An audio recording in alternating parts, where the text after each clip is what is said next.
Qual só assunto? Importante, né? Provinha de vocês, vocês vão que vem na outra. Tá? Tá uma maravilha. Tá bom. Vamos lá então. Gente, período regencial, eu tinha falado. Agora, Guilherme. Cessou. Eu falei de tudo do primeiro reinado para vocês, conversamos sobre isso, falei do Dom Pedro I, da sua atração por pessoas afrodescendentes, que ele adorava. Falamos sobre toda essa questão. Tá? Aquele tipo dos caras, a proteção, a guerra cisplatina, a confederação do Equador, falamos do Cipriano Barato, que acaba aparecendo de novo. Então, agora vamos para o período regencial. Relembrando, com a abdicação de Pedro, o seu filhinho, Pedro de Alcântara, não tinha como assumir o poder, porque ele era muito novo na época. Instala-se então o período regencial no Brasil, onde os regentes vão assumir o poder, enquanto o legítimo herdeiro não pode entrar no trono, até completar 18 anos de idade no caso. Tá? Então vamos lá. A primeira coisa que a gente tem que saber é tudo que está no quadro antes de a gente entrar nas fases, ou nas fases, do período regencial. Então isso aqui é um quadro comparativo, um quadro político do Brasil. Cara, é importantíssimo que vocês saibam disso, principalmente, então isso aqui, ó, Partido Conservador, Partido Liberal. São os dois primeiros partidos políticos do Brasil. E eu vou cobrar muito isso de vocês. Muito mesmo. Vamos lá. É um período curto de tempo. Tá? O período inicial do Brasil vai de 1831 a 1840. Ó, por que não dura mais, né? Se você fosse ver, ó, calcula aqui, né, cara? O governo II, na verdade, não podia aqui governar. Em 1840, essa criatura tinha 14 anos. Por que não ficou até os 18, então? Porque eles sofreram muita pressão. Ocorreram muitos problemas na época do período inicial. Muitas revoltas populares em todo o Brasil. Então, a farroupilha, a balaiada, a sabinada, a cabanagem, malês, várias revoltas populares. Isso também fez com que esse período inicial fosse se esfacelando, fosse se desmanchando. O quadro político que vocês têm que saber é bem simples. Esses grupos aqui, conservadores, exaltados, moderados, progressistas e regressistas. Tem que saber. E eu vou cobrar na prova, vocês sabem disso. Tá? Vocês sabem muito bem que eu vou cobrar isso na prova. Então prestem bem atenção aqui para a gente entender como é que funciona. Restauradores, ou também chamados de caramurus. Tá? Por que esse nome? Apelido. Tá? Eles eram apelidados de caramurus, tal, e não eram chamados de restauradores. O negócio é o seguinte: o Pedro fez um monte de cagada e esses caras lutavam para que ele voltasse para o poder. Daí ela perguntou: olha, conseguiram isso? É claro que não. Então, o primeiro foi para Portugal e ficou lá, e morreu lá. Não importa. Eram bem ricos, comerciantes militares e altos funcionários da corte eram esses caras. Principal líder: José Bonifácio de Andrada, e Andrada e Silva. Mas tem que lembrar desses nomes, não tem que lembrar de todos esses nomes, por consequência do segundo reinado que a gente vai ver em aulas posteriores. Isso aqui é muito importante, gente. Jornal. Cada grupo aqui tem um jornal específico. Eles produzem o jornal. Então eles produzem falando bem da sua associação e mal de outra associação. Aqui nós temos o jornal O Caramuru. E o homenagem ao seu apelido, os restauradores. Tudo bem. Vamos lá então. Liberais exaltados, literalmente exaltados. Tá? Tanto, ó, presta atenção aqui. Esses caras chamam de farroupilhas ou jurujubas. Bem fácil de lembrar. Farroupilha, gente, lembrando vocês, Rio Grande do Sul, esses caras aqui vão fazer a principal revolta do Brasil na época do período inicial, que é a revolta, a revolução ou revolta da farroupilha. Por isso que eles são chamados de farroupilhas. Qual o objetivo? Bem diferente desse cara aqui. Gente, interpretação de texto. Se eles querem que o Dom Pedro I volte, eles querem a centralização do poder e querem uma monarquia absolutista. Cujo tema não precisa explicar mais, vocês estão carecas de saber. Aqui não.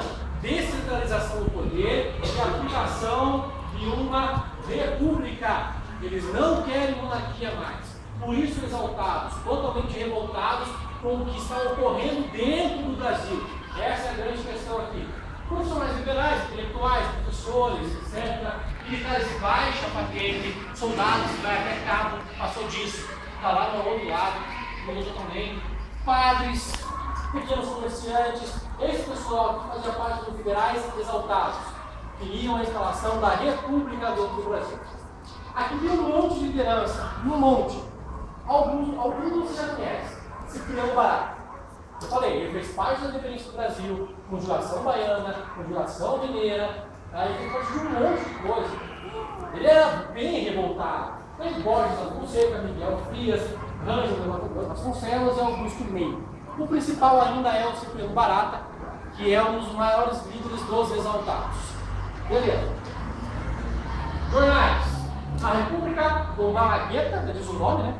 Já sabe mais ou menos o que eles escrevem. E o Sentinela da Liberdade. Sociedade Federalista. Tá? Gente, eu não montei a tabela no quadro para vocês, mas é o formato de uma tabela que está aparecendo aqui no quadro. E o último grupo, liberais moderados, os chimangos, também conhecidos como chimangos. Então, o interessante é o seguinte: esses caras queriam monarquia, mas não queriam uma monarquia absolutista, o que é uma contradição. Você quer uma monarquia, significa que você quer um rei. Tá? Você quer um rei no poder, Dom Pedro I, Dom Pedro II, não importa. Tá? Mas eles não queriam um rei absolutista. Eles queriam que esse poder se espalhasse de alguma maneira, que funcionasse de alguma maneira. Grandes proprietários rurais. Esses caras tinham muito dinheiro dentro do Brasil, por isso montaram um grupo. Tanto que o principal líder deles é o padre Diogo Antônio Feijó. Vai ter uma regência só para esse cara. Tá? Nós temos a regência trina provisória, a regência trina permanente e a regência una de padre Diogo Antônio Feijó. Então ele tem um grau de importância muito grande. E o jornal que eles utilizavam, a Aurora do Fluminense.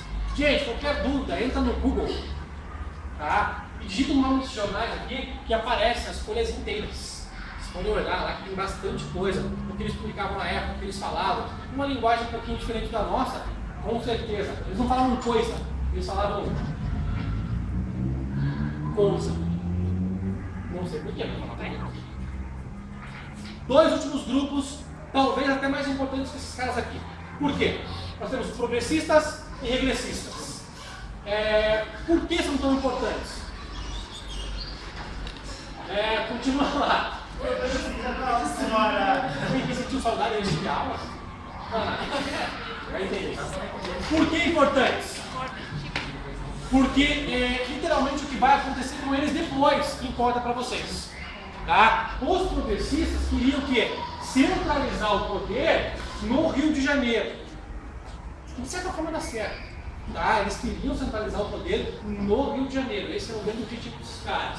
Os regressistas, tá? Concessões aos liberais exaltados. Eles queriam dar poder maior ao legislativo, onde eles conseguiriam fazer leis. Tá? Então, a parte legiferante do Estado deveria funcionar muito melhor do que estava funcionando devido à Constituição de 1824, que ainda estava em vigor e quem mandava era o poder moderador. Ela estava, no caso, não estava sendo utilizada, mas Dom Pedro II depois vai utilizar essa Constituição, sim. Tranquilo. Por que são importantes? Gente, é de 1831 a 1840 que esses caras ficam no poder. Em 1840, quem entra no poder? Dom Pedro II. E é o segundo reinado. O Dom Pedro II, ele foi inteligente. Ele ficou 49 anos no poder. 49 anos no poder, porque ele fez uma mudança drástica na sociedade. Ele introduziu e liberou a construção dos partidos políticos dentro do país. E se formaram dois.